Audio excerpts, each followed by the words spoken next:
இப்போ வள்ளுவன் என்ன சொல்லுவான்? தீ போல தாற்பெறற்கண் செய்யற்க, நோய் போல தன்னை அடல் வேண்டாதான்னா. தீ போல தான் பிறர்க்கன்னு செய்யற்கன்னா. தீவனே மற்றவருக்கு செய்யாதே. ஏன் செய்யக்கூடாதுன்னா, நோய் சூழ்ந்திருக்கு இல்லையா? எவ்வளோ நோய் இருக்குது சமுதாயத்தில். இனம் புரியாத நோய்களெல்லாம் இருக்குது. 3 வயசுலேயே புத்துநோய், 5 வயசில் புத்துநோயெல்லாம் பார்த்துருக்கேன் நான். 5 வயசில் எந்த போல போட்டுச்சு, எந்த குடி பழக்கத்துக்கு அடிமைப்பட்டால் 5 வயசில் புத்துநோய் இருக்குது. அப்படியெல்லாம் கொடுமைகள். என்ன காரணம்? முன் செய்த வினைகள்.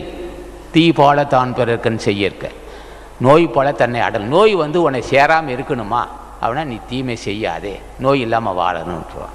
அப்போ நோய் இல்லாத வாழ விரும்புகிற மக்கள் என்ன செய்ய வேண்டும்? சாதுகள் தொடர்பு இருந்தால் தான் சொல்லுவார்கள். பெரியவங்க ஞானிகள் ஆட்சி இருந்தால், ஏதோ மாதம் 2 பேத்துக்கு அன்னதானம் செய்யா, அன்னதானம் செய்ய உனக்கு நல்லது நடக்குன்றான். புண்ணியம் செய்தாலும் அந்த சாந்தம் வந்துவிடும். சான்றோர்கள் தொடர்பு இருந்தால் புண்ணியம் செய்ய சொல்லுவாங்க, பூஜை சொல்லுவாங்க, சுட்டி காட்டணும். இப்போ பூஜை செய்ய சொன்னால் யாரையா பூஜை செய்யறதுன்னா, யாரை பூஜை செய்கிறது? இது கோழி ஆடு வெட்ட கோயிலை பூஜை செய்ய முடியுமா? சிறு தெய்வங்கள். சிறு தெய்வத்தை பூஜை செய்தால் என்ன ஆகும்? இது செய்கிறதே பாவம் தானே. கோழி ஆடு வெட்டினா என்ன ஆகும்? முன்னை செய்த பாவமே மூட்டையாக இருக்குது. மறுபடியும் பாவம் செய்து எந்த புண்ணியத்தை தேட முடியும்? உயிர்கொலை செய்கிறவர்கள் அவ்வளோ பேருக்கும் யாராக இருந்தாலும் சரி. நான் ஒரு சிலருக்கு சொல்கிறேன், நம்ம யாருக்கும் உயிர் கொலை செய்தால் நிச்சயமாக அந்த உயிர் கொலை செய்த பாவம் இவனை விடாது.